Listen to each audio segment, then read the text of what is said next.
पहिले म सबभन्दा पहिला यहाँलाई आफ्नो अमूल्य समय साथ यहाँ उपस्थित हुनुभयो त्यसको लागि म धन्यवाद दिन चाहन्छु र 3G का हाम्रा आदरणीय अध्यक्ष डाक्टर साहबलाई म के कुरा राखिदिनलाई म अनुरोध गर्छु। धन्यवाद।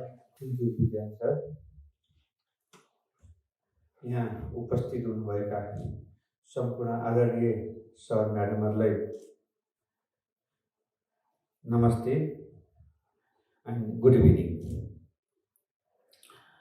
अब मैले यसलाई दुईटा पाटोमा बाँडेको छु। सबभन्दा पहिला चाहिँ हाम्रो कन्स्टेन्टको बारेमा मैले केही हाइलाइट गर्छु। त्यसपछि हामीले प्रोग्राम पछि के गर्न सक्छौँ त्यो बारेमा पनि यहाँहरूसँग सेयरिङ गर्न चाहन्छु। र हाम्रो टिम आज धेरै छैनौँ, यहाँ धेरै दागेको पनि छैन र यो म्याक्सिमम 25% भयो भने सजिलो हुन्छ भनेर उहाँले भन्नुभएको थियो। त्यो कारणले अत्यन्तै सानो टिम हामीले इन्फर्मेसन गरेका छौँ। लगभग हामीले 30 को हाराहारीमा हाम्रो एक्सपेक्टेसन थियो। र उहाँको बारेमा मैले भन्नुपर्दा उहाँ चाहिँ chief executive officer at Orase agency London and Constant is a science educator, metaphysicist, and artist who has worked in the fields of wisdom, tradition, therapy, traditional medicine, healing, scientific research, and the movement arts over the past four decades, 40 years. He is also a movement artist studying and skillful the mental arts, internal arts, various meditation tradition. He has been in Tibet, India, Japan, yoga and classical dances. Similarly, he has created a number of teaching programs in the area of self-development, therapy, healing, and the performing arts. अब यो उहाँको चाहिँ background यदि भन्दै गर्दा हामीले चाहिँ यहाँ nurses हुनुहुन्छ, डक्टर हुनुहुन्छ, मेडिकल डक्टर हुनुहुन्छ, सोसियल सेक्टरका व्यक्तित्वहरू हुनुहुन्छ। अब हामीले के हो भन्दा उहाँसँग सिक्न सक्ने कुराहरू मैले उहाँहरूसँग इन्ट्रेक्सन गर्दाखेरि मैले के पाएँ भने यो आजको एकदम बिजी वर्ल्डमा स्ट्रेस रिड्युस कसरी गर्ने, इन्क्रिज ह्याप्पिनेस, फाइन्ड इनर पिस, लर्न मन्त्र मेडिटेसन, यी चिजहरू चाहिँ उहाँहरूसँग आज लिन सकिन्छ। त्यस्तै गरी अब यो टाइटल नै के छ नि, the 3 brain concentration, mental health, evidence based mindfulness. यसको मतलब कुनै लिटरेचरमा आएका कुराहरू होइन, यो एभिडेन्स बेस्डबाट उहाँले चाहिँ आफ्नो रिसर्चबाट आएका कुराहरूलाई आज प्रस्तुत गर्नुहुन्छ। अब हामीले यो उहाँको बारेमा भयो। After interaction what next? अब आज हाम्रो चाहिँ मेजर कुरो चाहिँ यसमा हामीले फोकस गर्नुपर्छ। यसलाई मैले तपाईँहरूलाई एकदम शुद्ध नेपालीबाट भन्नुपर्दा यो हामीले धेरै रिसर्च गर्छौँ, धेरै यस्ता प्रोग्रामहरू सुनाउँछौँ, तर त्यो सुनिसकेपछि भोलि कसरी कन्टिन्यू गर्ने त भन्ने कुरो चाहिँ अत्यन्तै मेजर छ। त्यसले गर्दा हामी छ नि अब यो प्रोग्राम सिकिसकेपछि हाम्रो इन्स्टिट्युसन युनिभर्सिटी अफ 3 जेनेरेसनले चाहिँ कसरी कन्टिन्यू गर्ने त त्यो चाहिँ मेजर छ। र यो आज वान सर्टमा यो चाहिँ सिद्धिँदैन, it takes very long time. त्यसले गर्दा हामी चाहिँ अब फ्युचरमा कसरी कोलाबोरेसन, कोअर्डिनेसन, कम्युनिकेसन गर्ने भनेर आजको प्रोग्राम पछि हामीले त्यो गर्नुपर्छ। अब उहाँ आज प्रोग्राम सिकिसकेपछि त जानुहुन्छ र हामीले फिजिकल्ली र जुमबाट कसरी चाहिँ जान सकिन्छ भनेर चाहिँ त्यो बारेमा चाहिँ हामीले डिस्कस गर्नु जरुरी छ।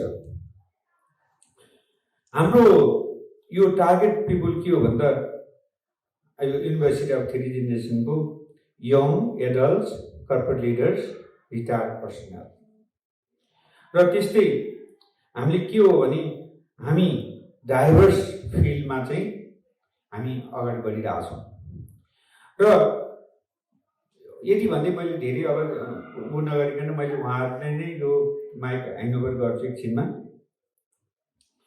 हामी अहिले मार्केटमा हेर्दाखेरि, सोसाइटीमा हेर्दाखेरि हरेक यङ पिपलहरू, एडल्ट्सहरू, प्रोफेसनलहरू यो केमा भनेदेखि सफरिङ गरिरहेको छ।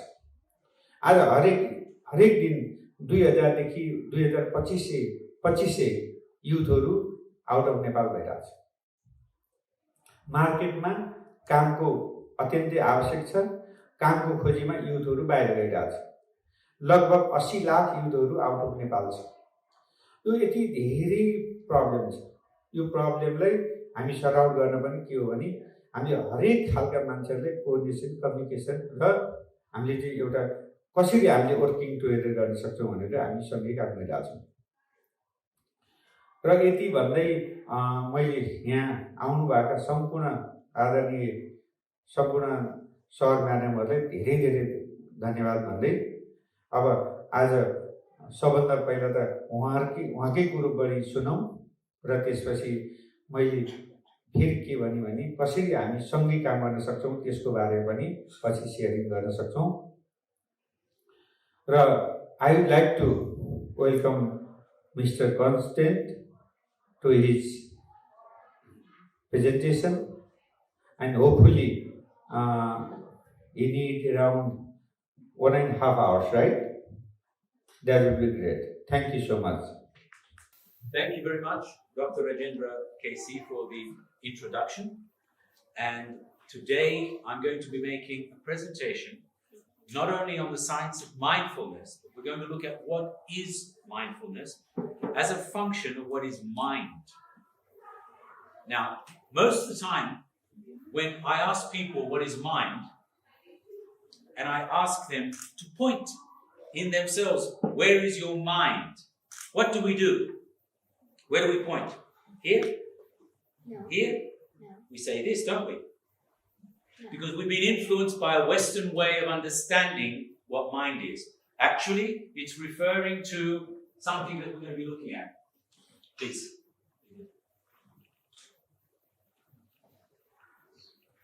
And the most important thing to understand where mind is concerned is there are two fundamental different ways of seeing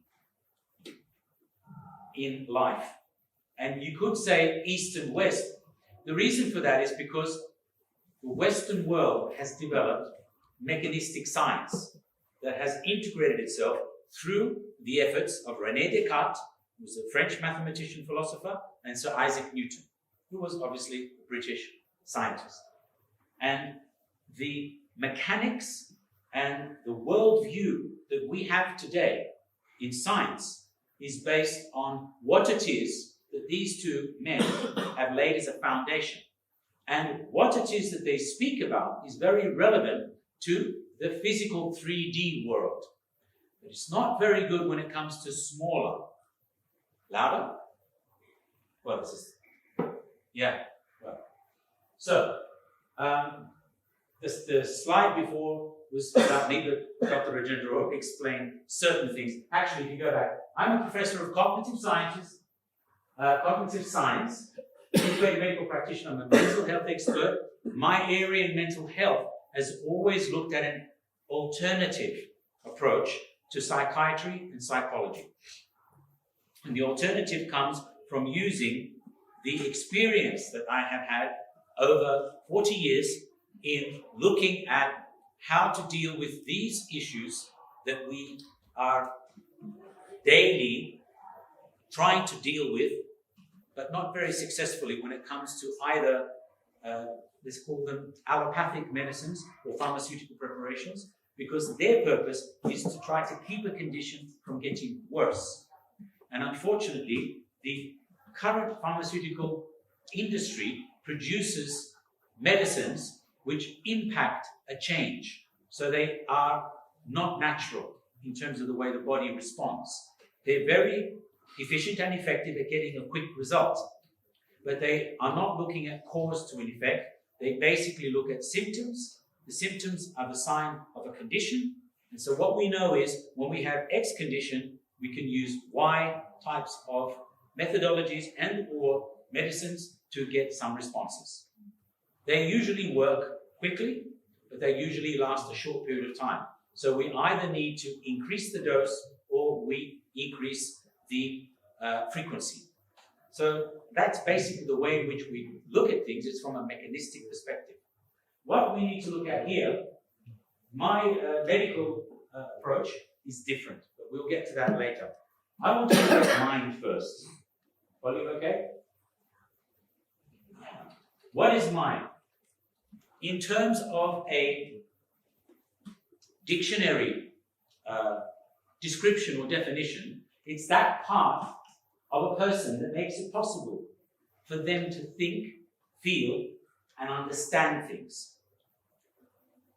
Typically, and that's basically a Cambridge Dictionary definition, or it's a very intelligent person. And in the verbal context, it means take care, mind your step, mind the gap, mind the low ceiling or whatever. Please pay attention. Continue.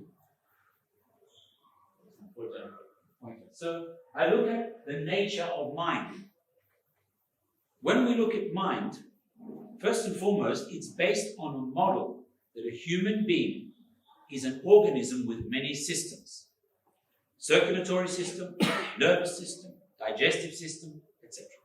So the way in which we choose to see something governs the way in which we end up seeing it, thinking about it, and communicating with it. So if we look at ourselves as an organism with many systems, it's very similar to a machine with many parts. So if we were to begin to understand that we are more than just a machine with many parts, a human being is a conscious entity, constantly expanding.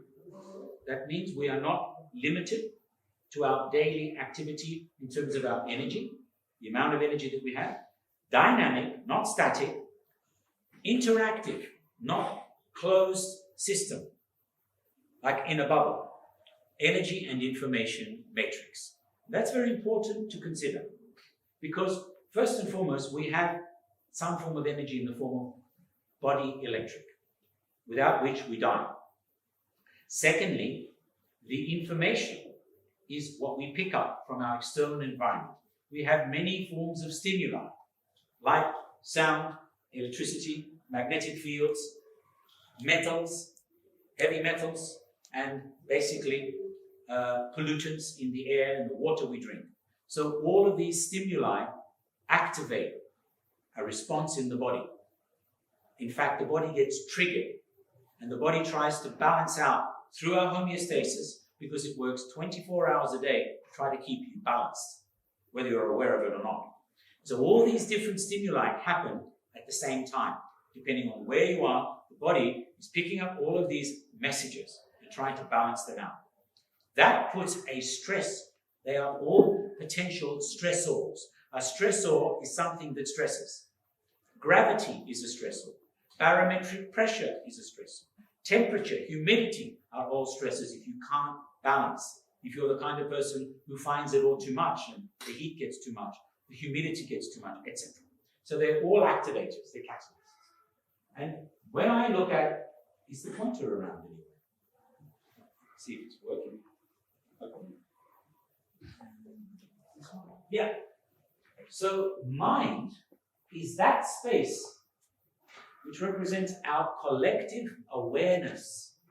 It isn't the mental faculty alone or something that deals with feelings and thoughts alone. It is basically a domain where we are picking up messages from our thoughts, from our feelings, from our senses, and the body electric. So these are all portals of information.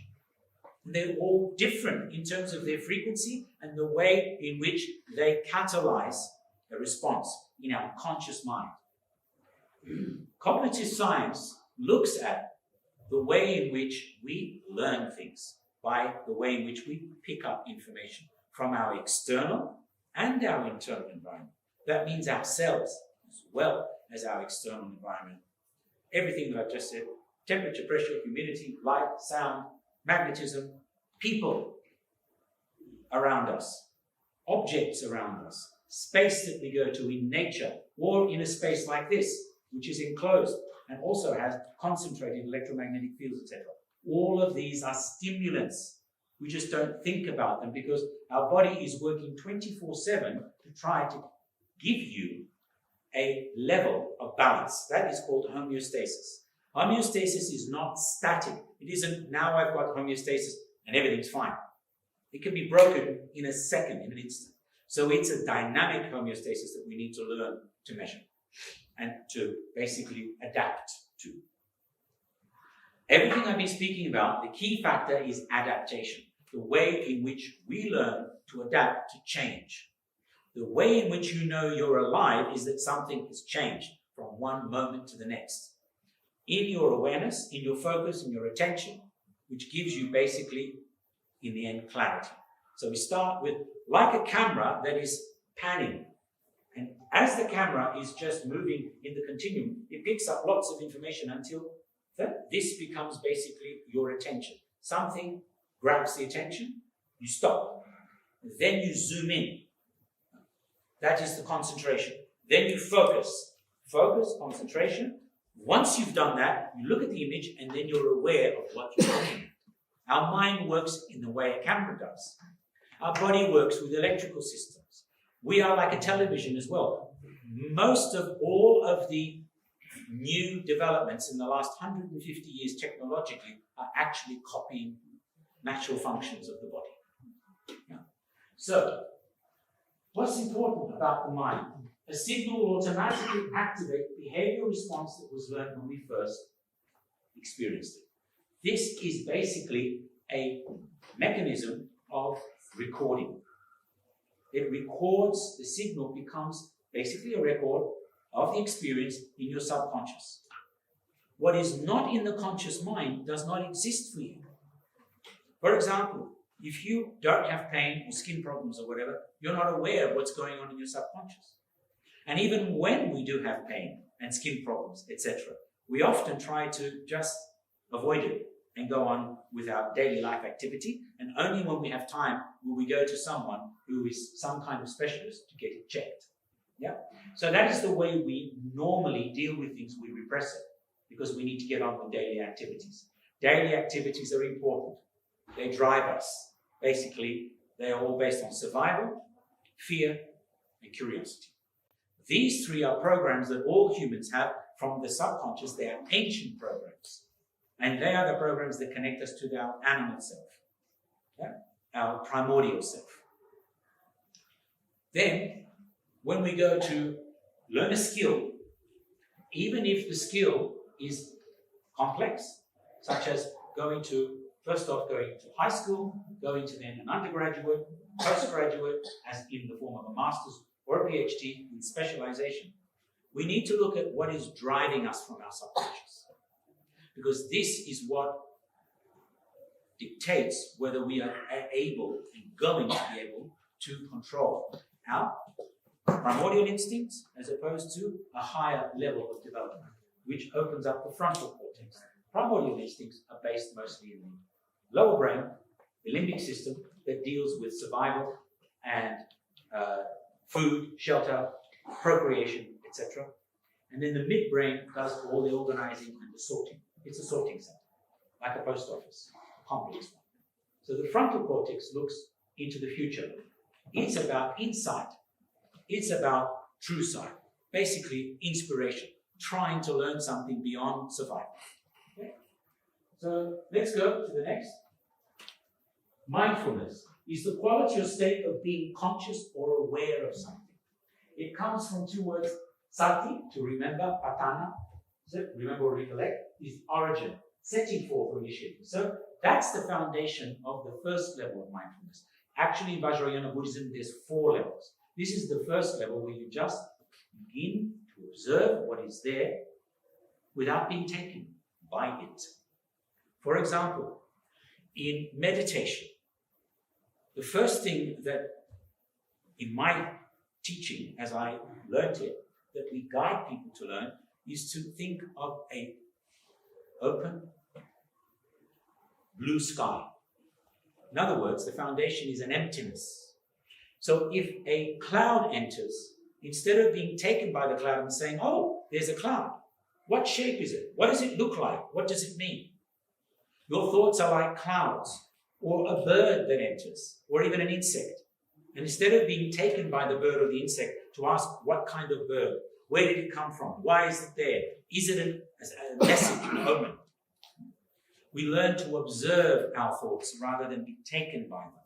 And then the thought catalyzes a feeling. First the thought enters, then you have a feeling about the thought. Do I like it? Do I dislike it? Do you understand? So when we pay attention to and have something enter into our conscious mind, this is what we're talking about. What is not in the conscious mind does not exist. It's stored somewhere. We call it the subconscious. Guess how many stimuli enter into the subconscious mind per second? Have a guess. Any number? 1,000? 10,000? What do you think? We estimate around 20 million per second stimuli. 20 million. Why? Not only because of our different faculties of thought, feeling, senses, and the body electric. Bioresonant frequency is triggering the trillions of cells that are there in your body. So actually 20 million is a small amount, because each cell can communicate with each other through the switches which are around the intermembrane proteins that basically act as a switch between the outside of the cell itself, and the inside. That is how we pick up information. It is not only picking up biochemistry, it's picking up resonance in the form of the wave. So it's bioresonant frequencies. That is how we feel things from a distance. You know, you talk about chemistry between two people. If our distance is further than about 5 meters, you can't pick up their chemistry. You know, like pheromones, because you can't smell. You need to smell the pheromone. So otherwise it's not magically going to enter your body. So there isn't chemistry between people, but there is bioresonant communication, frequencies. And that is how we pick up information about someone who is not in our location, our physical location. They are 100 kilometers away, 1,000, 10,000, or maybe they're past. They're not even in the physical body, but you're still remembering your mother, your father, or somebody that you knew who has passed. They're not in the physical body, they're not in the 3D world anymore. So we need to start to look at the science that we've got that helps us to understand the phenomena that are around us and utilize it in a way that it is serving our understanding. We have to build a new picture, new paradigms. The amount of information that is available today is extraordinary. And there are numerous researchers that are doing fantastic work. The thing is, that's difficult, is the relevance of one piece of information or a group of information to another. In other words, when we look at quantum physics, quantum mechanics, there are many very interesting phenomena that have been observed in a laboratory with inorganic substances. How does that apply to a human being? That is what I have been searching for over the last 30 years in particular. And so that is what this whole thing is about. Mindset. Our mindset is created through the psychological, the neurological, endocrinological, immunological, bioelectric systems in the body. They are the main portals of information receiving, called our conscious mind. So, the information resulting from the signals, the interface of the signals between these 5 systems is stored, leading to the formation of coded sequences, patterns and programs. These become the references forming our memory. What is memory otherwise? Please tell me. Where is it stored? We go to school, we sit, we learn, we get inducted by our teachers, and then they test what it is that we've learned through eduction, that is where the word education comes from, means to extract. But where is this information stored? Ever think about that? And then these become references for me. I remember which access through internal and external stimuli. There is memory inside your cells. It is not the genes that hold the information only and decide or designate what you can and cannot do. The gene itself is only information, like information in a library. Can somebody close that door or tell them to be quiet, please? Upstairs, there's activity going on. Can somebody go up and just check that? There's a door open. So,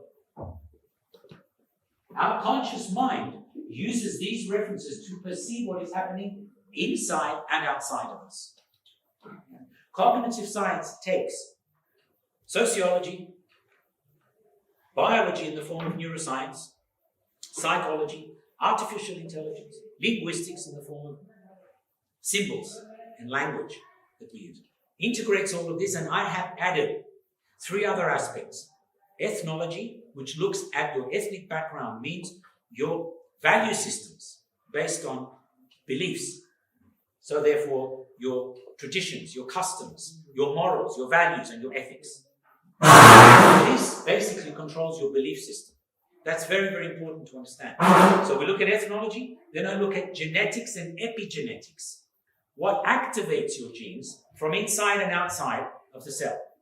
This is very, very critical, because if the gene is not activated, it does not automatically control you. We know this only in the last 20 years of biology. And then I integrate all of this with embryology. What does that mean? From the moment the sperm enters the cell, 2 separate cells become one. It divides and multiplies. Divides and multiplies. Yeah? What decides which part of you gets formed first? Your nervous system, your brain, your spinal cord, your muscles, your tissues. Ever think about that one? Who decides all this? Yeah, we can say it's God or a great creator. There's all sorts of descriptions from a wisdom tradition background. But in science, because we either practice science or we don't. We can't do something in between. And it's very, very important to have clarity about what we're doing. However, the limitation that we have where science is concerned is that 95%, unfortunately, still today, of the science that is being practiced and is influential is based on a mechanistic model and paradigm. The quantum used to represent probably 0.1%. Now it's about 5%. I'm talking about daily practice. The quantum is still very powerful because it's real. It drives our devices. This device has gigabytes, and in some of them, terabytes of information. That information, if we look at it from a normal mechanistic perspective, we would need buildings, or maybe even the size of Kathmandu to store that information nowadays, in the way it used to be with valves. But everything has been reduced to small, tiny cards, a square centimeter holding hundreds of gigabytes of information. How is that possible? How was that achieved? I don't get into the mechanics, but I can tell you what they've done is layer electrons in such a manner where it is possible, first, not only to store information, but to have an interface of information on a quantum level so that there is an intelligent communication going on, just like what happens in your cells. Next, please. So mind health, as I said earlier, is our collective awareness. It's easy to slip because your mind can go into a miscalculation of how deep it is, and you can fall and hurt yourself. You understand? The external environment is critical for us to understand how to relate to it. We take so much for granted, we've lost our ability to communicate. And as I was sharing with Dr. James, the majority of education that takes place in all the world today started from the Roman education system. It took the 3 basics of induction, which means imprinting, eduction, which means extracting the information, testing how much the person has learned before we give them more information. You can't go to the next step until you learn the previous step. That's important, yeah? And the last step was called deduction. Creating a space for the person to work out for themselves what the meaning of the experience was. Has to have some meaning. Otherwise, it's empty information, which is why every single student, when they graduate, especially in postgraduate, but undergraduate, when they go to work, first off, they've forgotten 90% of what they learned leading up to the exams. And once they get their qualification and they're in the workforce, maybe 5% of what they learn is useful. The rest is now I have to learn something completely new. Do you understand? So relevance plays a huge role in what you learn. So we have, somebody asked me, what is the difference between information and knowledge? Was that one of the questions? Information and knowledge? It came to me. Information is water going into the glass. You understand? Water. This is information. That's the content. The glass becomes the context. I can either cover it, and it's a closed system, like a book, on a shelf, in a library, that I don't see, I don't go to unless and until I need it, just like a file in a computer. Or it's an open system, where it is basically interfacing with gravity, and also the molecules are actually active, and they will start to dissolve because of activation by the temperature and the electrical activation in the environment you keep it in. Yeah? Information is content. Once the content has a context, it becomes knowledge. That means you know what to use it for, and you've understood its meaning. But knowing is the third stage, and every single spiritual practice is based on knowing. Knowing does not happen just in your conscious mind. Your whole body becomes aware. We call it learning from the cellular, consciousness and memory. This is the way in which, and I've been to Basundhara, where they studied. I have a friend that I've known for many years, from 96. He's the head of Buddhism in Mongolia. He's a Lama. He has got a medical university where they study traditional Mongolian medicine, but they study it in a traditional way that the Tibetans teach medicine, which means you are repeating all of the formulae like a mantra. So it goes into your subconscious. You bring the subconscious into the conscious, and you take the conscious into the subconscious. So there's a loop. The problem we have is we don't know how to communicate with our bodies. We've become educated. Why?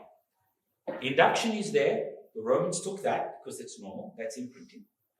Eduction is there because we have to extract the information. That's normal. The last step of deduction was replaced by reductionism.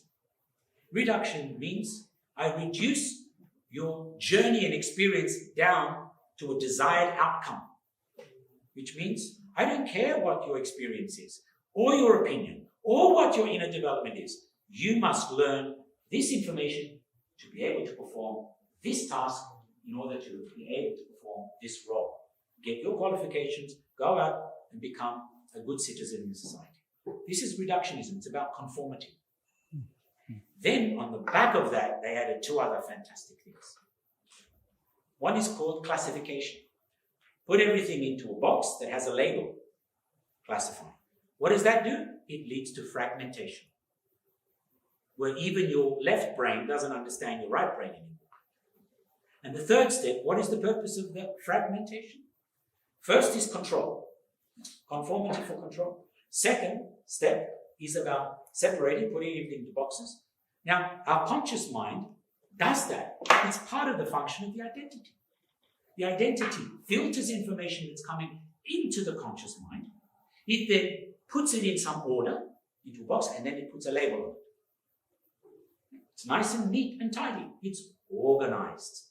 Organization is natural. Who's heard of self-organization? Albert St. Hungarian scientist, won a Nobel Prize because he understood that water self-organizes. Are you aware of this? It is imperative to understand this as a principle in nature. Self-organization happens in us too. Our conscious mind is trying to organize, to help it. Otherwise, everything is scattered and you have a chaotic mind. Do you follow? So chaos is not normal. Everything comes, or basically goes from the state of randomness into order. Why? That is how we have structures. And those structures become subatomic particles, which then become atomic particles, which then become molecules, which then become structures. Make some sense? It's really basic. In Rashmi theory of Vedanta, the Rig Veda, it speaks of 5 levels beyond what you can see. 5. There is the Akasha, where everything is fundamentally existing. Greeks called it ether. In Latin, it's spatio, space. So that's where it exists. Then manas, the next level, where things are recorded. So there's organization.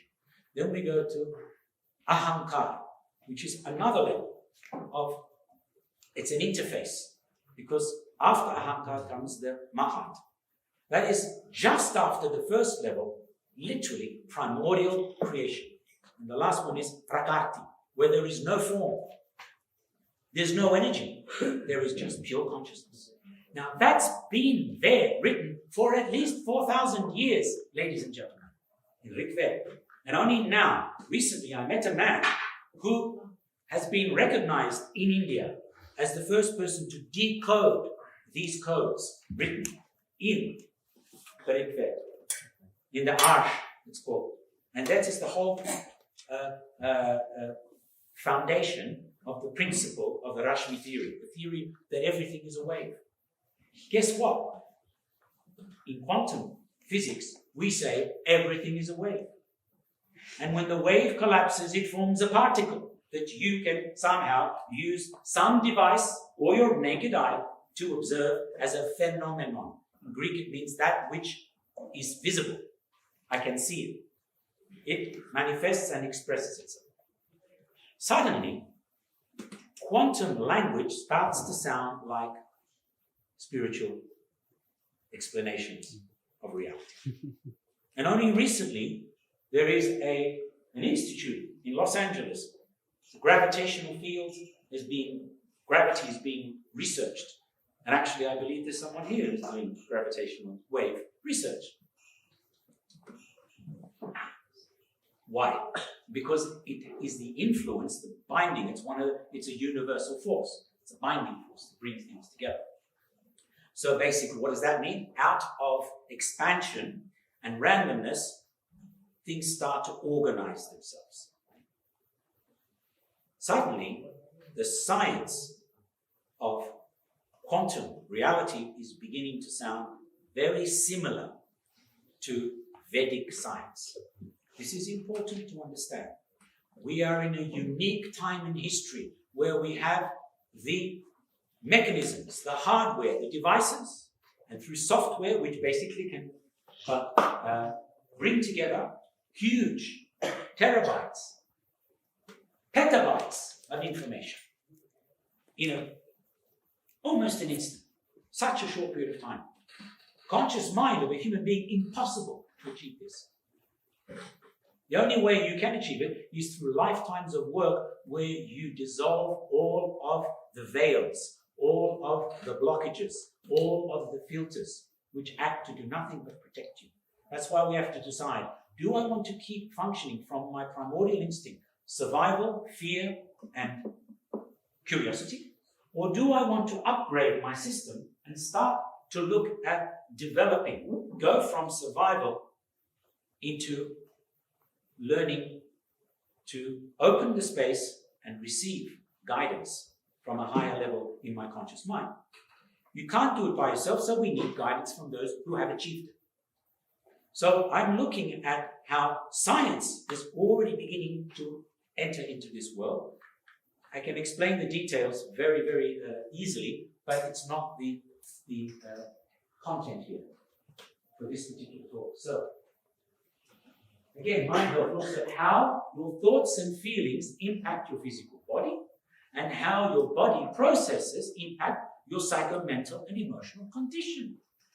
If you have something that is present in your conscious mind, in your physical body, for more than 6 weeks, and your body has not found a way to balance it, it means it is now a chronic disorder.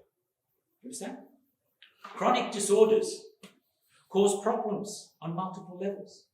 But our conscious mind is very busy, as I said, with getting on with things. That's a survival. It doesn't have to be on the low level. Getting your reports done, making sure students learn, making sure you have money to pay for your mortgages and your bills, making sure you have money to pay for your kids, your children's course fees, and so forth and so on. All of these are important things that we think about. And we usually utilize that to overpower what is happening in our physical body. And that's when the chronic aspect of it is that it becomes a loop. The more you repress a condition, the more powerful the condition gets. Yeah? And the more negative will be the result. Now, the difference between mental health versus mind. Mental health looks at symptoms. The symptoms are the signals, and they help us to understand the disorder or the condition. It looks at management, behavioral management. All we end up doing typically when we're in a mental health situation is the behavioral modification, but we have not gone to the cause. Then it looks at compartmentalizing, putting it into boxes, and your subconscious and conscious interface is saying, fix me because something's not right, something's broken. Okay? This is a typical mental health model. Mind health looks at the impact of thoughts and feelings on the physical body through the three brain connection. Brain in your head, brain in your heart, brain in your gut. Are you aware that we have nerve complexes? When I was talking about this 30 years ago, people thought I was mad. And now today, everyone's talking about 2 brains at very least. Not many people have heard the 3. The heart is not that popular. The brain in the gut is more popular because it controls the digestive system, the immune system, and we have become that much more aware of the significance of overall health because the gut is very, very much involved in nutrition absorption and many other processes. The heart is a lot simpler. Heart rate variability is the connection between brain and heart. So, you can see all of this connection here, next. And as we progress, we're also aware of the 5 bodies. Now, of course, this is based on wisdom tradition perspective, where we have thoughts in the mental body, feelings in our vital body. Now, you've all heard of prana. In traditional Chinese medicine, I've studied 8 forms, but 6 properly, of traditional medicines. Yeah, Vedanta and the Tibetan, Mongolian, the Unani medical system, which is based on the classical Greek system, the Jamu from Indonesia, which is similar to Chinese, but it's based fundamentally on also animism, like Bon tradition in Tibet. And within all of them, they have some kind of cosmology at their foundation. It's not a common science. They have different ways of looking at things. And in the different ways, we begin to understand that this vital body is actually in your kidneys. It has to do with your adrenal cortex. So in traditional Chinese medicine, everything starts in the kidneys. Why? If you don't have the vitality, that means enough energy to feel that you can actually just keep focused and clear and cope, you don't and will not be able to establish the qi. Here in the kidneys is called jing. Qi is different. This is organization capacity. It's in the gonads, in the sexual organs. Basically what it does is it picks up undifferentiated energy from the earth and it enters into your body. And then literally, that's why it's called sexual energy, it differentiates as positive, negative, yin, yang, feminine, masculine. That happens here in the gut. Interesting. From here, we go into Shen, which is in the heart. That has to do with inspiration. From there, we have Wu Wei, which is basically through quietness and stillness and a state of neutrality, we are able to see what is present without criticism and judgment. And only then can we open up this chakra at the crown that basically opens us to the transpersonal. This is Wu Ji. That is the unification principle. So you might notice lots of people want to go straight from their heart to the crown and escape and become one with God. Now there's a little problem there because you have not prepared yourself for that. Willpower alone does not do it, unfortunately. Willingness, willpower, wishing, hoping. It requires steps, just like a building. If you want to build a 20-story building, you have to go down deep enough. If you want to build a 2-story building, you don't need to go so deep. So in that particular life, if you really want to activate and develop your awareness on all those levels, you have to dig deep. That means look at all aspects of your subconscious that are blocking you from achieving the higher levels. Does it make some sense? So next, we look at the senses in the physical body: hearing, smelling, tasting, touching, and seeing. They are also other portals, different types of portals of information. The way we take light through the eyes, sound through the ear, smell, they are particles that we pick up when we smell and taste. Those particles then get transferred onto the tongue, which has the 5 different tastes. They help you to understand what actual chemistry is entering the body: the bitter, the salty, the sweet, the sour, pungent. And then we have, actually this is, intuition is different because everybody confuses instinct with intuition. Instinct is what I said before. Those 3 aspects of survival, fear, and curiosity. If you want to develop intuition, you have to guide yourself from that part of you which is not critical, not judgmental, and listen to the guru. Out of darkness into light. Dispeller of darkness, guru. You are the guru. The guru is inside you. You are not the guru yet. You have to awaken your guru from inside you. What is that? That's the knowledge that your cells have that take care of you 24/7. Making sense? And we say, here I think, here I feel, here I know. How do I establish knowingness? Through quietness and stillness. Not busyness of thought, monkey mind, agitation of feeling, uneasiness, restlessness. And I get fearful, I get angry, I get sad, I am happy. Stabilize all of this. Here, it's an anchor. This is like the air. Molecules of gas everywhere, high speed, thousands of them. They are the thoughts that enter into your mind. This is like a stream. Those molecules come closer and become liquid. And it's a stream, just like in a river, the feelings. But this is a mountain quality. Quiet, still, like Mount Everest, standing tall, and has no need of anything from anyone, anywhere. Because it exists as a function of its presence. It's very simple.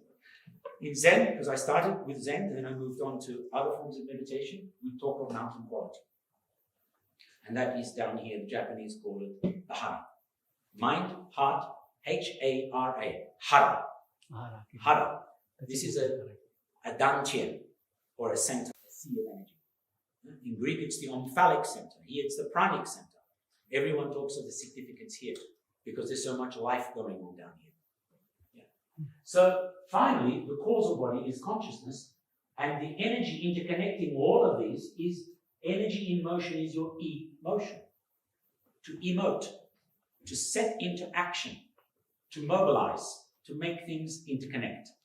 So the emotion, when someone's saying you're being emotional, in the West, emotion means feelings. Meditation means contemplating. Consciousness means you're not knocked out. So mind means intellect.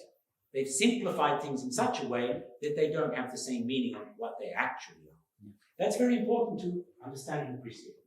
Next, please.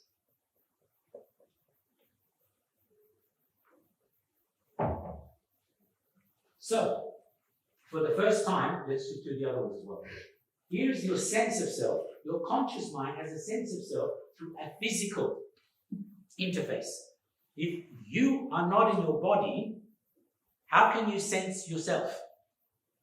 So there is your physical self. This is your conscious mind. The subconscious mind is a database of emotionless programs reading environmental signals that engage in hardwired behavioral patterns. That is all it is. It's a library. It's not until any one of those, and that's what I was going to say. How many stimuli are we picking up per second? 20 million. How many of those get registered in the conscious mind? Registered. 4-0. A ratio of 1 to 500,000. That is how intelligent your conscious mind is. Meaning, first and foremost, it's very efficient and effective at filtering information. If you take a substance like LSD, it suddenly opens up all those filters and you get huge amounts of information. It becomes a tsunami. It becomes information overload. These things activate that program of information overload. They take the filters away. They put lots of information per second around you through the frequencies, and also every single time you hear a beep, it means somebody has contacted you and your focus goes here. Don't worry, you don't need to be concerned about any kind of addiction to alcohol, drugs, smoking, gambling, sex, or shopping. If you own one of these, pay attention to how many times a day you look at it. And what will happen when you switch it off? Especially when the battery dies. Already you start getting very agitated and uneasy. Young kids, 10 times more, because they've grown up with this. Everyone here is at least 30 years of age. So you can remember a time when these smartphones weren't around. But the little ones, and I've seen 18-month-old babies, 2-year-old babies, the parents give them the phone because the parents want some free time, so they entertain the child. What the parent doesn't understand is they're programming their own child to be addicted. By the time they're 4 or 5, they can't live without this. They interface with their external reality through this, which is virtual. Do you understand? It is physically virtual. I will explain a few other things in time about what all this is as well. Why it's called Maya. So, all interpretations occur in the conscious mind's perception of the meaning of the signals that you receive from an external or an internal source, right? For example, pain, pleasure, whatever. These are signals that are coming into the conscious mind. Here's the key point. Here, sense of self, we know this, that's there in Jungian psychology. And the subconscious and the unconscious and the collective is present. All of this is based on psychological models that we have had for about 100 years. Now, notice this here, the observer. That is not spoken about in the same way. There is the alter ego that I won't call him a teacher of Jung, but they collaborated and they learned from each other. Freud spoke about the ego and the alter ego. The id is the inner child, the subconscious part. And the ego is your conscious mind, the alter ego is observing. However, the observer here is still critical and judgmental. There is not neutral.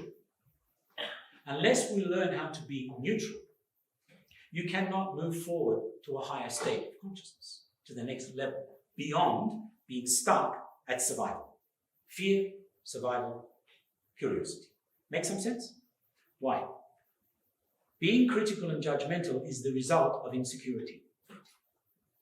An insecurity that we pass on to our children. We call it testing them. That's all part of the education process. I've given you all the information, now I need to test you. And if you get it wrong, you say, wrong! I've just criticized. The tone of voice alone, but the rejection for getting it wrong. And the child, I got it wrong. I'm stupid. Do you know, children are very sensitive, especially the babies. And their field picks up information that you don't. As you get older, you desensitize. It's called growing up and becoming an adult. By desensitizing ourselves. So all of these deformations that occur in your mental and feeling and physical body are there in your memory body. Do you understand? In Tibetan Buddhism, they speak about the pain body that you remember, life after life. Well, I don't like using that term because you remember more than pain. There's pleasure, there's joy, there's sadness, there's a lot, but they just give a generic name. I call it the memory body. So your soul is your individual personal akasha. Means how many lives you, or journeys you've had. Each physical life here in 3D world is a journey. And so the soul represents a part of your spirit, which is basically the uncorrupted files of when you were first created, as part of the ahankara, or the universal memory. Because that's what you have collectively. Your cells in the genes physically have inherited that memory through genes, physical manifestation. So that is the biological parent that we recognize. Then we have a level of representation. So if your parents aren't successful as a mother, father, not very good, you subconsciously search for someone who is a better father, mother, representative. Not biological, just representative. And they become your second father or mother because they're a good role model. They are the person you wish your father and mother could have been but were not. That is karmic. That is a choice of the situation. It's the luck of the draw, as they say. Like a roulette. You don't know where the ball is going to fall. The third level of the parent, understanding of what the parent is the essential parent. That is your inner masculine and feminine. These are dynamics. We have positive and negative throughout ions in the body, throughout the body, which basically act as the carriers of information and energy. Do you understand? It's critical to see how all this breaks down. We've got lots of different models through the wisdom traditions, but one fundamental model in science. That model is about having some idea, formulating a way, so your hypothesis, a way to test it, which is the experiment. You do the experiment, not one, but at least 10, 20, 30. See how repeatable it is, what kind of results we get, what can we measure. We extract from the measurement data that have some meaning, otherwise they are random and we don't really understand much at all from the randomness. Once we've done that, we formulate a postulation, which is, we get the results and we have a conclusion. Not yet even a theory, let alone a law. And we're still at that level. There's still a lot of postulations and hypotheses going on where humans are concerned in terms of what is a human being. So, looking at this, next please. Oh, sorry, before you do that. Okay. Now, the top part of all of this is exactly what wisdom traditions look at. You can understand. Higher self, the supramental, the superconscious, and the collective superconscious. This language is not there in conventional psychology or psychiatry. Suddenly, two worlds are meeting. Here's the significance, really significant. All of this down here is about the personal. So when you go to a psychologist, they deal with your personal from their personal. The personal is observed and dealt with from the personal. All they do is act as a mirror for you. All of this stuff up here, you notice, it's non-personal, not impersonal. It means no criticism, no judgment, and no rejection. Hold the space to allow what is there to be there so it can manifest and express itself to reveal its true nature to you. Not you go out and start exploring based on a set of ideas that you already have decided are the facts, and you impose your ideas. That is not science. If we use science to prove a hypothesis or an idea, it's not science. Not the way we understand it. Like Einstein said, 1,000 experiments can prove me right, but it only takes one to prove me wrong. And then what? We start all over again, back to the drawing board. Yeah? And that's just talking about what's here on this horizontal 3D level. The moment we look deeper or greater out into space, those same rules don't apply anymore. Suddenly, the world gets strange, unusual, or spooky. Spooky science. Yeah? So let's go. Next. And perception is defined as the awareness of elements of physical environment. Your intermembrane proteins will translate electrical activity into signals. Electrical activity that you pick up in your body in the form of ionic action. 3 ions in it. Positive ions, negative ions in the physical body. Yeah? And they get triggered by waves outside. Everything is a wave. When it collapses, it's a particle. We're picking up signals constantly through these hundreds of thousands of receptor-effector switches. One receives the signal and then it transmits it and becomes an effector signal from outside of the cell to inside the cell. Otherwise, we can't let everything come in and everything go out. You'll get polluted and toxified instantly, or you basically start receiving nutrients that you may not need. The molecular structure isn't right. Their electrical activity isn't right. They're not vibrating at the right frequency.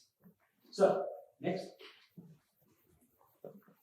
What I'm talking about is emotional maturity. You've all heard of the IQ, the intelligence quota, which tests your intelligence. Now, over the last, say, mostly 10 to 15 years, it's become popular to look at emotional quota, the EQ. The issue there, though, is it's still personal. Remember the triangle? It's still all within the personal. So how do we deal with the personal? Spiritual practices, when you go to your guru and you say, Guruji, I have a problem, I don't have enough money, my girlfriend just left me, my child's not listening, they're not interested. They will say, just do more of these mantras, do this meditation, do this breathing. Correct? They're not the social worker. They're not your psychologist. It's a non-personal issue. Why should they get involved? Yeah. So we have two worlds. One has been existing for thousands of years, written, recorded, and received tens of thousands of examples in the form of saints, enlightened beings, highly evolved beings, many of whom act as inspiration, inspirers for us. Correct? However, we have this duality where there's the personal being dealt with by the personal. And so a lot of people, especially from the West, come to the East and try to find, first off, a replacement father or mother in the form of a guru and a teacher. So they're projecting mother, father onto this person. And if they make one tiny mistake, it's bad mom, bad dad. Criticism and judgment immediately. Rule number one about spirituality. It does not happen on your terms. You have to leave all your personal stuff outside of the ashram, outside of seeing the teacher, outside of the practice. It means you have to be emotionally mature before you even start the practice. What is that? It is here, the difference between reaction and response is that you connect with your memory in order to develop choice, and then you can make decisions. This is a huge difference. Emotional maturity means you are not critical, not judgmental. Neutrality does not mean I take myself away from the situation. I am disengaged and I'm cold and distant and not involved. On the contrary, it means just like, a gear stick in a car, you're in the neutral. So you can choose whether you need to go first, third, reverse, whatever. It means being ready at the moment, being in the moment is what maturity, emotional maturity. Because emotion is what I said before, the energy that moves between your 5 bodies. Ever heard that before? Ever seen that model before? No. Now the thing about wisdom traditions themselves, they have very deep answers. But it depends on the readiness of the person. If you've started here at kindergarten and you go to wisdom tradition, that's already PhD level, guys. Wake up. So you come in with a kindergarten mind. Doesn't matter that you're in an old body. Everybody grows old and everybody will die. But very few people grow up. So we're taking everything we didn't receive, are not satisfied with, the emptiness, and that's what American marketing is genius at. Always they say, find the pain and press it. That's how they sell you something you don't need. You don't have to be sold food when you go to the supermarket. You don't have someone come to you and say, hello sir, we've got wonderful apples freshly come in and green beans, etc. Nobody needs to tell you that. You just know you need apples, green beans, spinach and whatever. You might ask, where are they? And then you check to see the price, but nobody has to sell you food. It's basic. When you go into a clothes store, it's up to you. Somebody can sell you a new fashion, a new color, a new cut, a new shape. Selling you something you don't need requires appealing to the part of you that feels empty. That emptiness comes from when you were a child, when you didn't receive the recognition, the acknowledgement. You were not heard because you're little and your language is different. Are you aware?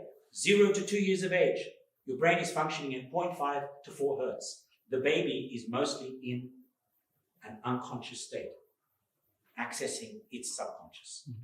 Looks like sleeping. Actually, it's in and out of conscious awareness and back in the stream. This stream is basically the wave part of your daily life activity.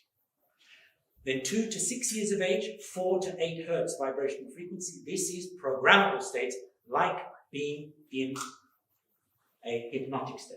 So you learn very quickly. So they say children at that age are like sponges. They receive very quickly. But it's the beginning of the ego establishing itself. In the beginning, the child is learning words. You say, what is that? It's chair, table, door.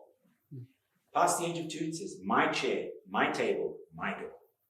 This is the beginning of the establishment of the sense of self in the form of ego, in the form of identity. We, as parents, need to understand that process and guide the process. But nobody taught us, nobody taught our grandparents, nobody taught our great-grandparents. Even in wisdom traditions, what they do is they induce, through what's called transmission into the cells, the information. So it bypasses the conscious mind, because the conscious mind will do what? Separate everything. Put what enters as a piece of information, a stimuli, into a box and label it. Yeah. Because you like to have order. Otherwise, when you see a child is random all the time with lots of energy, what do we call that child? Attention deficiency disorder, an ADHD. We want everybody to sit down, kids, children, who are full of energy and life force, to sit down, be quiet, and listen to us, because I'm the teacher. Teacher. What does it mean? I am the authority. This is teacher-centered teaching. All the students are already there. Teacher comes in. This is Aristotelian, Aristotle. Hello, students. How are you today? Yes, sir. We are good. Yes. Sir. Yes. Today we are going to study the sun. Yes, sir. How big is the sun? How far is it from planet Earth? What makes up the sun? What is its phenomenon? This is teacher-centered teaching. And what is the problem with that? The weakness with it is that, as I've said before to many people, we have 3 gods. Parents first. They literally are your gods. You came through them into the physical world. Then come teachers. And then we have our doctor. As we grow up, start learning to do things for ourselves, and as we grow more responsible, hopefully, we take care of our parents. They become the children. So that changes. Teacher, you have different teachers, obviously, for different levels of development. You can't teach. As kindergarten, teacher cannot teach PhD. Because they're not trained to, they don't need to. So different teachers. However, our doctor is there for life. And we need to understand the importance of that. The doctor actually means one who knows. So he's just a disseminator of knowledge. They are not therapists. That's why they're specialists. Therapy is about techniques and skills. And a surgeon is a therapist. He has techniques and skills. And the third level is the healer. And the healer is where the transmission of energy takes place. That energy which actually activates your own healing ability. So we can either force it through pharmaceuticals or any other type of intervention, or we can tune into the person, see where they are in their life state. Some people will kill you if you make them well, because they need their disease. It gets them a lot of attention, and they manipulate and exploit with their disease. I know many like this. I have been a traumatologist for 43 years, dealing with breaks, contusions, dislocations, bringing people back. This rehabilitation is my specialty. After sports accidents, car accidents, strokes, whatever, and I've been mental health for 33 years. I grew up with the psychology, because my sister, 10 years old, was a leading psychologist in Australia. And I've learned that there are many more layers of the psychology when I brought what I showed you. The guidance of the personal from the non-personal makes a big difference, because the non-personal doesn't get involved in all of the stories that people create in their mind, or the attachments, or the fears. If I am not neutral, how can I actually help you? You're in a pit, I'm walking on the path, and I hear, help, help. Okay, I stop to say, hi, are you okay down there? No, do I look okay? Are you mad? Well, what's wrong? I'm suffering. Okay, so what can I do to help? Can I pull you out? No, I don't trust you to pull me out. You've got to come down here in the pit and show me that you understand my suffering before I trust you to even help me, even let you help me to get out. And this is exactly how we manipulate and exploit, because our inner child looks at mum and dad. Mum and dad they do not understand us. They don't understand the 2-year-old, the 6-year-old, the 6 to 12-year-old brain. They especially don't understand the 12 to 18-year-old. This is really important, yeah? Because that's when individuation happens and all the hormones kick in. You go from boy or girl to man and woman, and you try to be your own self. One example, which we're going to show you today, is low-level light therapy wearables, things you can wear at certain frequencies in nanometers that are pulsed, not constant all the time. The pulsing makes a very big difference, and it deals with pain, with injuries, and with also stimulating the brain. You will see this. The clinical effects are here. This is photobiomodulation, PBM, being used extensively in the United States of America, in many clinics as we speak. And there are different, go back one. No, the next one.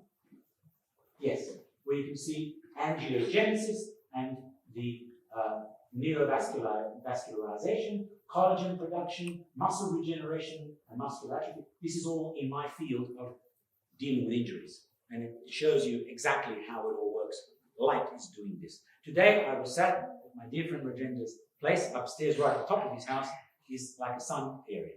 And we don't have this quality of sun in London, in the UK. And I could feel the infrared activating, and my whole body felt about 3 times better than it has felt for at least a year in London. Because in London, you've also got a lot of cold air. So it slows everything down in the body. So radiation, infrared, is very, very important. So next, this is photo, and then that was photobiomodulation, means using light to modulate the biology in the body. Okay, and here, brainwave entrainment. We've got that device here. We're going to demonstrate it. We're going to have a tiny little break when I finish for question and answer, whoever needs to go, either toilet or wherever. Then I'm going to get people to come up in pairs to show you how your thoughts and feelings impact your physical body. Yeah? Now, this, we've got scans, normal person, after 15 minutes and 25 minutes of the usage of stimulation of the brain through the middle ear and the eyes, and then you're also hearing isochromic tones, sounds, which balance out the left, right brain hemisphere activity. Let's go next. Next. These are just examples. Now we go back to the modern one. Here, the complementary alternative and the traditional, yeah, they're based on wisdom traditions, and allopathy is based on science. So this is an ICIP, an integrated computerized information platform. The key factor is we are gathering information from all these different approaches. Don't look at it like another system that you have to believe in. It works, it's been around long enough. They all give us different types of information. So the gathering of the information is the important part. If these systems exist, why, and this is the biggest problem, the reason why allopathy is so successful is because everybody in that world is A, based on science, that is definitely the new religion now, and Google is the new God. As soon as you want to know something, you Google it and you get answers in seconds. And it tells you how many answers in how many seconds. Very proud. Yeah? And the second thing that's key is that all the different departments and the different sciences at the foundation of medicine agree to work with it. Nobody is trying to prove to the other one, I know more than you. A psychiatrist does not come in and say, psychiatry is better than surgery. He says, when I need surgery, I go to the surgeon. If I need a psychiatrist, I'll come to you. It's all based on specialization. Are you with me? Whereas the different systems, definitely, I have seen this happen, that Ayurveda is the best in the world, it can cure everything. The Chinese says, Chinese medicine is best, it can cure everything. Everyone says it can cure everything. And so that attitude creates another disbalance among the systems themselves. So we need to find a way, a platform, where we can all agree to disagree and happily start co-working. Because the systems are all there, and they play their role. Allopathy fundamentally, as I say here, this principle, the integrated computerized information platform, does not have to be realized within particular diagnostic therapeutic devices or techniques. You can use any of them. It doesn't matter. What's important is that we keep a balance between the four main directions. Science is the foundation of classical medicine, and it works in union with canon, which is the traditional medicine, etc., to support, and according to the wisdom traditions, we are adequate enough to have this on a national level, international level. It's not just within selected groups of people who believe in it. In India, they've got Ayush. That's a similar concept. The Ayurveda, the Yoga, the Unani, the Siddha medical systems, and finally, the homeopathy, all sit at the same level. I don't know if you have that in Nepal, if you have Ayush, as allopathy. So allopathy is not supreme over Ayush. So that is a level. People ask me, why are you going to India to do medicine? I said, because they've got Ayush. So they've already started on the right track in terms of looking at the validity and the quality and the value of the system. So let's go now. Our vision, oracy. Oracy means vision in Greek, in ancient Greek. What is our vision? Mind health becomes a new international standard for health and self-development. Remembering that mind is your collective awareness. It's not your intellect. Therefore, it's a new fitness model. Instead of a workout where you go to the gym and you do everything physically, you observe your body, you look at the mirror, the personal trainer comes and tells you to exercise. I take the principles of meditation, visualization, breathing, stretching, strengthening, and chi development, life force development, prana. This is a work in, and I've scientifically proved it. Colleagues of mine have worn a ring that basically picks up signals, electrical signals, and it indicates blood pressure, heart rate variability, and calorific intake. And they have done my exercises with me, only 20 minutes, 10 minutes of which are active, 10 minutes are passive. And it shows at the end of the day that the time of the day where there is most coherence and burning of calories is during that time, exactly when they do the training with me. Because when you are coherent, your body will burn more calories because it's aligned and you're communicating with yourself. So then we look here. It can develop this model, attention span, concentration, clarity, leading to more success and longevity. And finally, it is efficient and effective in health, wealth, direction, relationships, and love. Love is not your personal wanting of something, your desire. Absolutely not. That's human stuff. That's personal stuff. That's limited. Does God love like that? Don't think so. Not at all. It is unconditional acceptance of a situation, a circumstance, a person, as they are. That's, in Buddhism, we say we have to develop that quality of compassion. See the person suffering. What is causing the suffering? It is their ignorance of everything I've been sharing with you. They don't know what they really are. They don't know where they come from.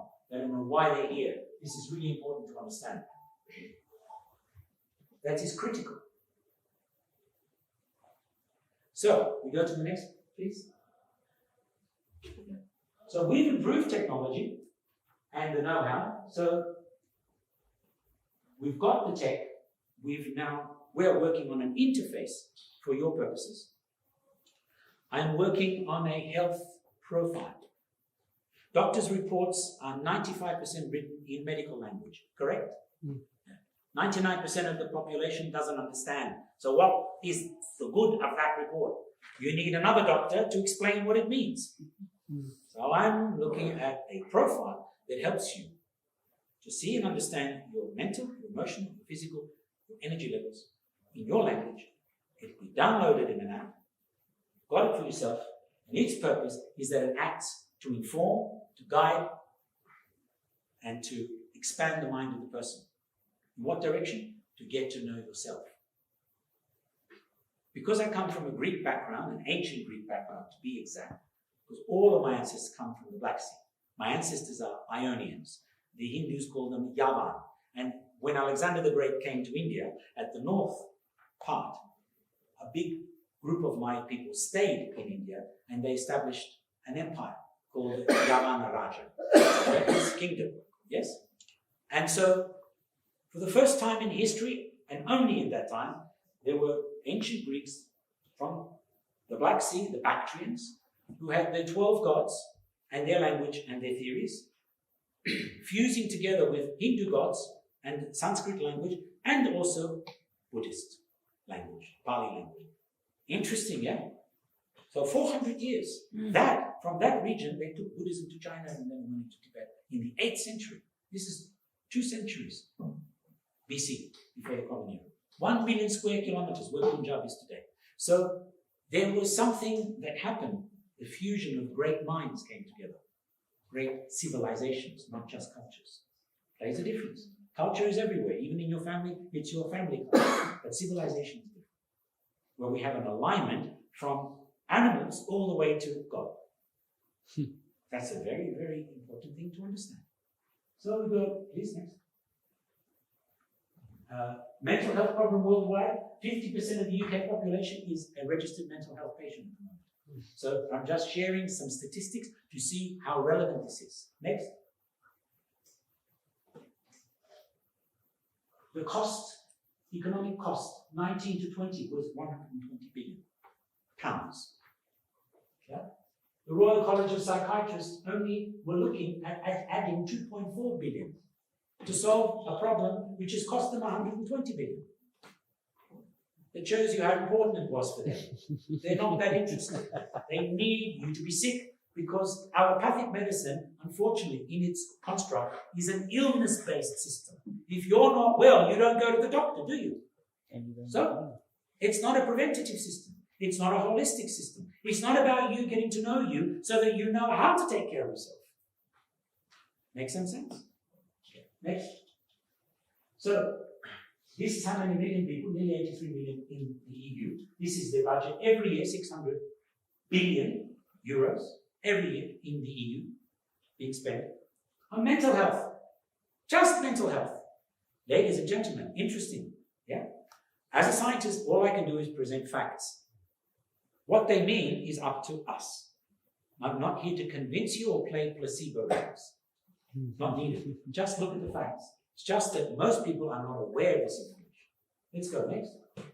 And so what we have in the mental health situation here in the USA, how much money was spent. In 2019, around 11% of US adults reported experiencing symptoms of anxiety and depression. And that escalated to 42% by December 2020. In 1 year, it went up 300%. Now, if we're going to look outside of us in terms of what is a problem, that's why I started focusing on this. I was actually working on formulations for COVID. When I started seeing these statistics, I thought, wow, COVID's going to finish in 18 months to 2 years. This is not. This is going to get worse. Worldwide, mental health has increased by 40%. Patients, registered mental health patients, globally. Next, please. So, we have nearly 1 billion people worldwide have mental health disorder. That was, according to a statistic, that's about 3 years old. I know it's more than that now. Anxiety is the most common mental illness in the world, affecting nearly 300 million people. Anxiety, just anxiety, before it gets into depression. Starting point is stress. We all have stress. Anxiety. So, and the rest of the statistics are all here. that it is estimated mental disorders are attributed to 14.3% of deaths worldwide, approximately 8 million. Deaths, not just a condition you can't manage, deaths. Now, is that not more than COVID? So why are we not paying attention to it? Do you follow the point? Statistics, ladies and gentlemen, I didn't make it up. All of this stuff we've got all the evidence for. Next. So here's my advisory team. He's my partner, and we co-work together. We're developing new devices and new methodologies. Dr. Francisco, he's Brazilian. He's American. He's the founder of the device I'm going to show you, PhD in that research. And he is my friend, student, and like my second son, Russian, very clever. He's the managing director of the device, which is assessment-based device. We'll explain all that later. Next. So the RSC Mind Health is an integrative health. We combine two texts at level 1. This is just level 1. It's introductory level so that anybody can understand it. And that basically is the bioelectric assessment of the effects of emotions and thoughts on the hormonal activity and the nervous system, and the audiovisual therapy. So personalized set of binaural beats guided by visualization, 10-cycle holographic music, isochronic terms to provide relaxation, energy, recharge, better mood, and higher productivity. Yeah, so we'll be introducing that in a few minutes. Next. Go back. It's really important. Psychometrics is a field of study concerned with the theory and technique of psychological measurement. Normally, what do? They use questionnaires and tests. Right? The researchers focus on construction and validation of assessment instruments like these: psychological symptom scales, personality tests. Right? The field is concerned with objective measurement of skills and knowledge, abilities, attitudes, personality traits, clinical constructs, and mental disorders, as well as educational achievement. So we are using psychometrics on a completely new scale. We combine the powerful technologies of 40 years of experience to show this. I am now dealing with psycho, next one. We look at mental markers, focus, attention, concentration, awareness, and clarity, that I mentioned earlier. And how does our solution work? RSC Mind Health Solution addresses psychophysical metrics, the impact of thoughts and feelings on the physiology. So suddenly, it's tangible and visible. Because if you're clever, you can cheat in those psychometric tests, and a lot of people do. Here, I promise you can't cheat anything. Very good. Over 10,000 trials in the last 25 years. It's very accurate. Now, it focuses on the brain-body connection, allowing us to improve inner awareness, communication performance in daily life. Key factor here.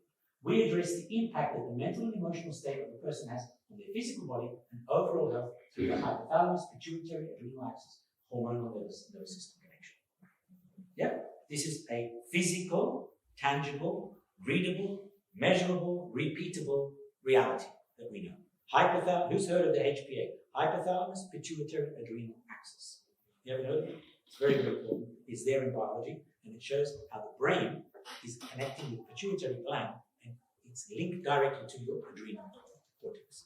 It means you are constantly aware externally of things that are happening, right? And your body interprets those things as potential threat. Your conscious mind may not see it that way, it may not make sense in that context, but that's how your body is experiencing. Let's go. So, opportunity and competence. This is objective. Can we do one back? This is objective, it's accurate, it's the mental health market for it, and we're getting traction by utilizing it in our clinic and rolling it out to 5 different market areas. HR departments of corporates, schools for students in pre-examination stress measurements, fitness centers for how to help people to become more aware and work with their body and not force their body to work in, not to work out.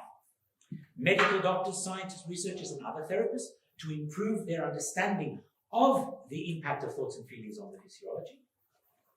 Yeah. And also, let's go to the next. Features of the system: conventional physical or medical checkups cannot detect the person's mental or emotional state. Correct? Conventional checkups, when we're looking at blood pressure, heart rate variability, all the blood hemoglobin and counts of the chemical analysis of the body, is not able to talk about your psychomental emotional condition, right? The combination of the data and information from our different technologies enables us to gather and compile a rapid, accurate snapshot of a person's condition. We can see where you are. It means it's an in-depth insight to a person's current health and life state, indicating what needs to be addressed immediately instead of waiting weeks or months before the symptom appears on the physical levels. Because it's showing what's going on between the nervous system and the hormonal system. That means your subconscious and conscious mind. Make some sense? Is it an opportunity to actually check how well you're connecting with your subconscious mind and how well you're listening to it and what you're doing about it. Are you responding? Why are you reacting? Why are you ignoring? Which makes it much worse. Next. So, we look at corporate partnerships. We said exactly the different areas. We partner with various businesses. There are unique opportunities for assessment of staff in the HR departments. It will improve the overall performance and productivity of an employer. This is now just in partnership. We can further expand this relationship to develop a community of like-minded groups enabling their businesses to grow. That's what I'm intending to do here with Rajendra G. It's there. It's right there. Right there. It enables a collaboration that supports individual and collective initiatives toward a more self-generating, self-sustaining eco-structure, when people can communicate with each other first by learning to understand how to communicate with themselves. You know what drives us constantly? That which we think we don't have. Not enough money, not enough recognition, not enough status, not enough care for ourselves or other people. So we're looking for it outside all the time. What's the point of studying something as high as Vedanta when you're not practicing it? You don't even know how to practice it. You don't even know what it means. What's the point of doing prayers and mantras with hopeful, wishful thinking and say, please God, answer my prayers? Why should your prayers get answered and not somebody else's? What did you do to deserve your prayers to be answered? Next. The corporate markets are education, to reduce stress in the pre-examination stage that enhances performance of students, fitness optimization, optimizing the training you receive, achieving mental, emotional, and physical fitness. How many fitness trainers can say that they will do that for you? Optimize your mental, emotional, and physical fitness. Quantum mind power training for personal trainers and life coaches. That's a course that I teach, right? Because lots of people become life coaches, but they don't do any work on themselves. None. I know. I've checked the top ones in the UK and in Europe, and they start at 1,200 pounds for 3 days, and they go up to about 5,000 pounds for a week. They take a lot of money for not very much input, because they don't know how. It's just motivational speaker language. And HR, reduction of absenteeism, burnout prevention, workflow balance, new mind health model beyond psychiatry and psychology. New mind health model beyond psychology and psychiatry, where we are not isolating the different parts and spending years, luckily if it's months, but years in therapy. A lot can be shifted quickly. You've got to give confidence back to the person that they can do something for themselves. I say that I wake a person up because they're sleeping in the boot of the car. And once they wake up, they're sat in the back seat. At least they know that they're in a vehicle. But someone else is doing the navigating and someone else is driving. So this is about teaching you how to navigate, develop your own GPS, and take driving lessons. How to drive your own car in life. Yeah. Finally, various therapeutic and medical health systems can benefit from seeing everything in an integrated way, not a holistic way. It's different. Holistic means there's still separate parts that are there and you employ them to just make the symptom better and get results quicker. It's not teaching people how to navigate and how to drive. How to wake up. I say wake up, shake up, remake up. Means reprogram. Yeah? Next. So the biometric assessment allows us to look at the effects of psycho-emotional condition on the physical body and what stressors are causing the biggest problems. Yeah, you can actually see this. It maps out the functioning of the sympathetic, parasympathetic parts of the autonomic nervous system in order to see how well these systems work together. Then, the incoherence between parasympathetic and sympathetic nervous system is what we refer to as stress. If you have coherence between parasympathetic and the sympathetic nervous system, then you're managing your stress. But when you're not, that is the cause of it. So, has anybody had an answer before? If I say, what is stress? You're like, I'm not sure. What causes it? I don't know. It could be anything. Actually, it's this.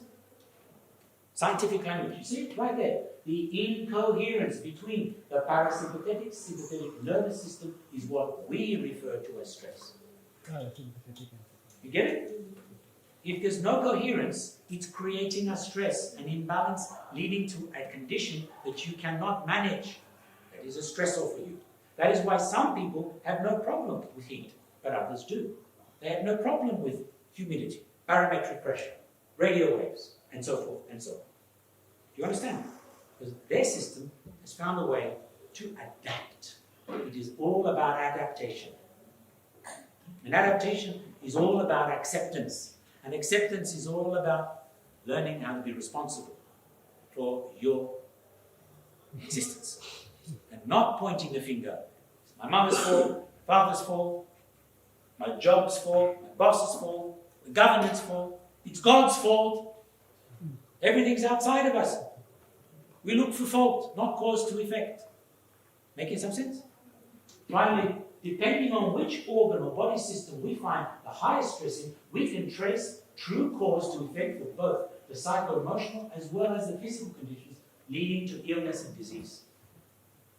Stop looking on the surface and take a scan and check what's going on, what's going wrong.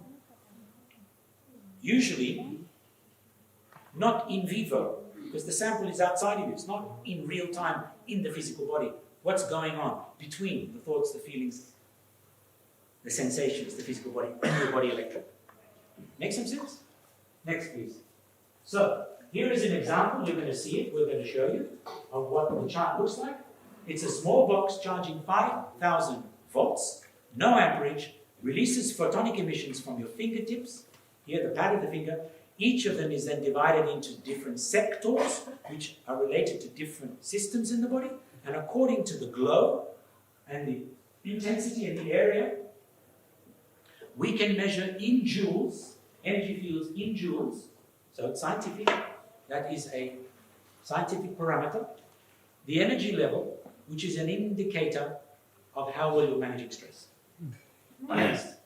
Next, please. Then, more examples.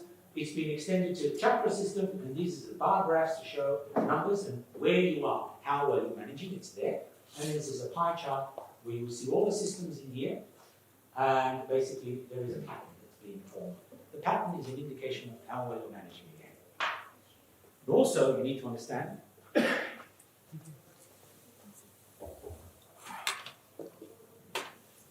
no one size fits all, and no one medicine suits all. We must understand the principle. One person's medicine can be another person's poison. You have to be very careful, understanding their life state first, and not experiment with someone and say, okay, this drug is normally good for migraine headaches or for depression or whatever. Take it and see what happens. You come back and say, I'm worse. Oh, okay, let's try another one. Let's try another one. Where the person becomes a guinea pig. If we see from here what's going on, you don't have to do all that trying. What do you do? You use medicine or not? Yeah, all natural medicines. Natural medicines. No pharmaceuticals, not one. Not one. But I never tell someone who's on pharmaceuticals to stop, because their system is used to that. Stopping is worse. Is much worse. Suddenly, because the body is used to having that input, that stimulation, those chemistry, those chemicals and that chemistry. So what we do is we decrease the dose of one and start introducing another one, so that the organism starts getting accustomed, that is the adaptation process. Next. The brain intervention, brain tap is proprietary, we talked about audio-visual therapy, etc. Next. Audio-visual therapy principles are using these binaural beats, guided visualization, 10 cycle graphic music, and isochronic tones. That means tones in the same time. Okay? The timing. And the power of light therapy is all there. We can talk about it as we're demonstrating. Go next. There's studies that have been made. It's a 2-week study, a pilot study. University students with individual sessions effectively improve quality of sleep, assessed by the Pittsburgh Quality of Sleep Index. Next. And single session results. A single audio session with a headset significantly increased the heart rate variability and parasympathetic activity, as well as decreased stress index and the heart rate in a clinical trial of 100 individuals. Next. There's lots of published information in terms of the efficiency and effectiveness of the biophotomodulation and the audio-visual therapy. These are the feedback that we got from different people. Next. And we also do therapy training. This is client is a B2B with a student and a co-worker. So the person becomes, we're offering a competitive deal for both technologies and provide intensive training for the bioelectrical assessment diagnostics. After training, each therapist has a chance to practice at our centre in London. We can obviously set that up elsewhere because the learning how to operate is quick, it's only a day, but then you need supervision for about 3 months until you know how what you're doing, because you have to apply to a lot of different people. You don't even realize you're getting close to burnout until you collapse. You follow? This will show that. It functions as an early warning system for any type of anxiety, stress, or adrenal burnout, which is extremely important for anyone who wishes to maintain a manageable work-home family life relationship. It allows one to take all of the necessary measurements to avoid any psychomental, emotional, and physical strains that lead to illness. Preventative, it is a preventative indicator to establish a stable foundation for efficient health and wellness. And finally, this is critical for clear, effective communication and overall balance in all areas of our life, especially if we aim to succeed in our short and long-term objectives. Next. And that's it. The main areas we deal with are health, self-development, and life management. The overall health is one thing. We bring that information into your conscious mind. Its purpose is self-development and your management of life. So it is not about symptoms and management of a condition. It's about transforming your entire life. We use your symptoms, your apparent illness, to help wake up, shake up, and remake up. It's very simple. And so here, health is simple level, 8-step program. It's 6 and 8. Advanced level is the integrated health analysis. And this is a 12-step program, introductory health solutions for people who live in cities. Because people who live in cities have many extra stimuli that are exhausting our system, putting our adrenal cortex into overdrive 24/7. How many people wake up feeling refreshed and happy and ready to deal with the world? Not many. It's because you don't sleep. You don't have regenerative sleep. Reparatory, to repair, sleep to repair. Mm-hmm. You see? And the reason is simple. The adrenals just don't rest. Mm-hmm. So finally, integrated health analysis is fully comprehensive assessment session. It starts with, first off, an online health questionnaire that we send to the client before they come to the clinic, and that we ask them their idea of their medical history, their current health condition and what medication they take, relationship they have with their family, their work and colleagues, their perception of money, finance, and overall wealth. Because that stresses everybody. Who is not concerned about money? Everybody. Someone who's taking care of them, like kids. Or if you live in a monastery, the monastery takes care of you. Fine. It's not many people. So finally, we then take the live blood analysis, nutritional advice that we give to the client. We do the basic medical screening, metabolic age. This is only step 1, and then we do the device assessment. That's just our normal approach to the integrated medical model. But here, the mind health takes all this, it's complex, it's involved. I only show this model to people who are interested to co-work with us on the integrated medical clinic. So taking that big step back, let's just look at mind health, nice and easy. First, there's a device that does the biological assessment, and the other one is the therapy. And we look for how quickly we can get some results. So if you want to connect, you want to know more, just scan that, please. And that's the talk. Finish.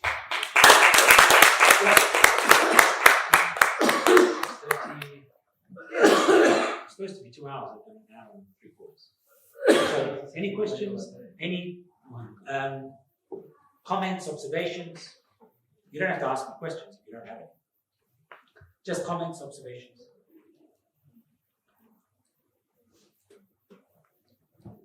Because just to say, we'll have 15 minutes for that, and then we'll demonstrate the devices, the assessment. Yes? Hello. Oh, I thought you were going to come. He's going to come up and speak on the microphone.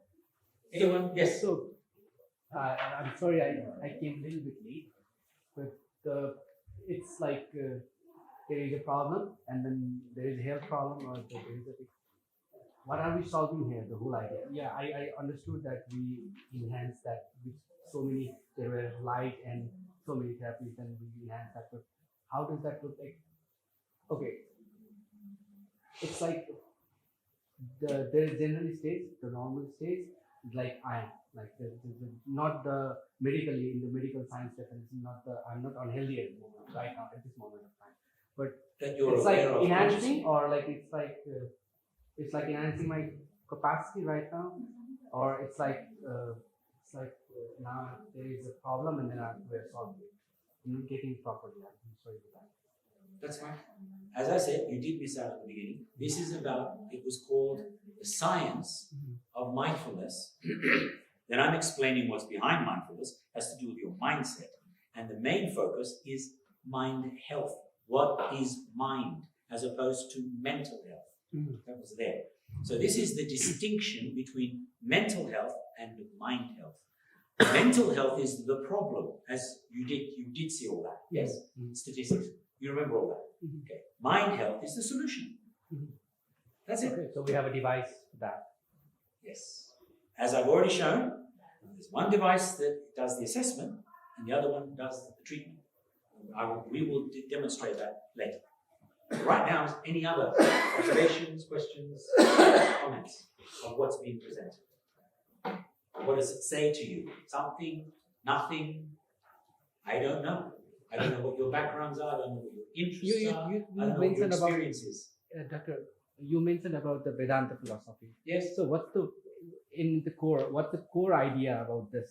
It's like giving solution to the whole humanity about the right mental health. What's the whole core solution that we are giving it here to the humanity? The core idea is that we've spent at least the last 2,000 years following a Roman model that controls, separates, and then dominates. That's the whole idea of humanity.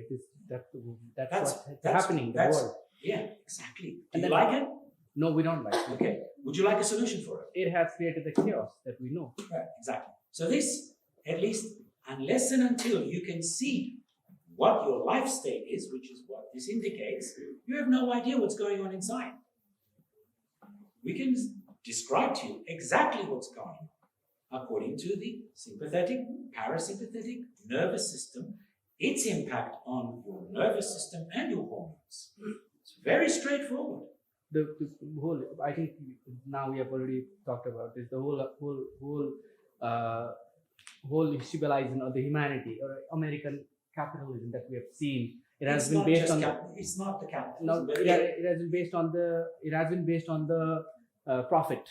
And when you are sick, that's why I think you mentioned when I'm sick, and then you are an allopathic doctor or allopathic like medicine producer, and then I buy your product, and then you become rich, and then you become more powerful, you have more capital, you have more money. That is one line of thought. That is one set. How are you? Agreed. That is one set of conditions. We'll take a step way before that. Why are we not aware of ourselves? Why do we not know ourselves? Any answers? How did that happen? We are not programmed to question that. It's simple. You don't go to school to learn about you. Yeah. You don't even go to school to learn about how to learn, only what to learn. That's the Roman system. Yeah. Nobody cares about how to learn. We only care what to learn. Information, at best, if you get your master's PhD, it becomes knowledge. Until then, it's just information. To finish an exam, to get a qualification, to get a job, and to become a good citizen. Or another part of the machine. Yeah. Okay. So, Thank you, sir. thank you. Now, you had your sandwiches and your coffee. Are you okay? I didn't stop you. I let you all have that. Thank you for That's that. good. And thank Who you would for like now? I would like to do a demonstration. Would you like to? Muscle testing. Muscle testing. Do you know what muscle testing is? I have not done that. You've not done it? I'll show it. So So simple. it's already 7 countries. So 7 countries. Go for both of that because I have another program. Okay, I'll do muscle testing. Take your arm out. You're right-handed. Yeah. Make it this. And now test strong. Make your arm strong. Strong. That's it. Just strong. You don't have to look here. You can look straight ahead. Very good. Now, I am going to say something really simple. What is your name? Say what your name is. My name is Bhuvan. Very good. Look here. Now, say, my name is Shakti. My name is Sakti. And look what happens. There's no Sakti. Your body knows that's not your name. So your body is saying, hang on a second, you've done something funny to me. Okay. Now, test strong again, it's good. Now I'm going to do some organ tests. Here, and look what happens. You can feel in your body, yeah? I'm saying nothing of what I'm doing. Okay. You're a doctor here, so you know more or less. They're not all the same. I'm testing different organs, and I will tell you all later what the organs are. As a doctor, you will know more or less, and bring it back, and it gets, see, I'm switching things on. Very, very simple. Now that was quite, see the difference? That was little. Now let's go back, and I'm going to test here. Nice, there we go. That one's quite weak. More or less back to normal. Okay, let's try here. Spleen. And now we're going to press the here. The immune system is quite fast. You see what I do? I switch on and off. I've said nothing. So that way, in muscle testing, they stand in front of you normally, put one hand here, and they look at you and they say things. So they're influencing you with placebo. I say nothing. Stay behind, and I just do this. That shows me how strong you can feel. Was I was applying the same pressure, but your body was not able to resist. Now look at this one. Test. Okay, here. Nice and strong. Now, just hold it in your left hand. You can feel the difference. Now, place it on your brain, left brain. Place the device. Place it here like that. Place it there. Good. Now. That's not too bad. See, it means your brain, you can see it's weaker, but your brain is adapted. Not so well. Now put it down here in the gut. The three brains. It's almost 7:30, so that's why I think. So, these things have an impact on your body. You can see in what ways. Everybody is different, but they certainly weakens your energy. That's the important thing. So thank you very much. Okay, thank you so much. I think we have demonstration. Two events. Demonstration. Okay, good afternoon. Good evening, namaskar everyone. Thank you so much for coming here from your busy schedule and staying here and listening to me attentively. And I would like to express gratitude to Southwestern State College Administration and especially Dr. Rajendra Kesi and Madam Rajendra Kesi who organized this program. So we are grateful to you. And I would like to express special gratitude to Mr. Constantine Pavlidis. It's very difficult for us to pronounce his name, but with the passage of time that becomes used to, and probably that will be a very common name for us. He has flown all the way from the United Kingdom, and I think you are flown here from Calcutta, right? This time. So he has recently received APJ Abdul Kalam award also. And at the same time, sometime back he had received another award, that was Mahatma Gandhi Award, along with Dr. Rajendra Kesi. So Every time I meet with you. in that connection, they were introduced with each other. So we are very lucky to have you here, and you flew all the way from the UK. Thank you so much for being here and sharing your thoughts and your experiences on such an important topic. But some of us could not understand it properly, and in my case also, maybe some of the things I could understand, some of the things I could not understand. And at the same time, you try to demonstrate by using my face and all these things.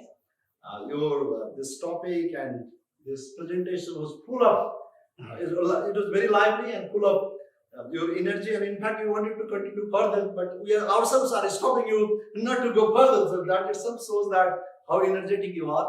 So I would like to once again express hearty gratitude to you and your team. Thank you so much. And with this, I would like to conclude today's this event.